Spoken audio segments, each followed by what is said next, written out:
过来消息来看，国宝集团的总裁朱国营涉嫌内线交易等案件，去年人已经逃亡。检察院调查是认定讲，朱国营秘伫全仓要偷渡，迄当时有海巡人员去游艇的顶头检查27分钟，却拢无发现，执法有重大的疏失。还有委员会主委关碧玲是表示讲，针对这款高风险逃亡的对象，对检警到司法院应该拢爱随时互相通知，毋是讲一直要求爱提悬安全检查的强度。你有帮助朱国龙啊？协助国宝集团总裁朱国营进行逃亡，包括游艇租赁业者周志南，一审有7个人被判6个月到1年2个月徒刑。伫这么监会发现，伫朱国营偷渡进前有拄到海巡人员去哩船顶检查，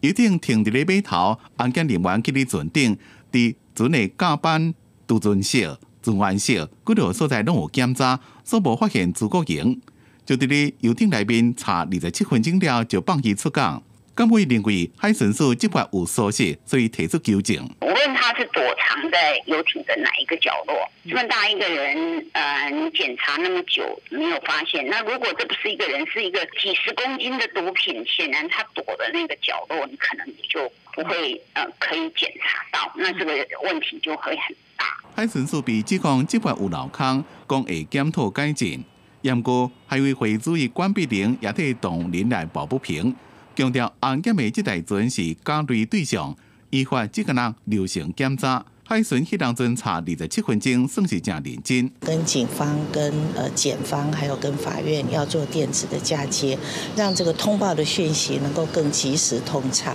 那像这一次呢，朱国荣是突然提前4个小时报道，那这个如果我们能够有电子嫁接，我们就可以启动防逃的警戒。要防止逃亡，关碧玲认为讲，对高风险潜逃对象，就要监控加强。对检警到司法院相关机关的方向联系通报也更加及时，唔是这个呢，新冠案件的强度就要做到无漏交。记者综合报道。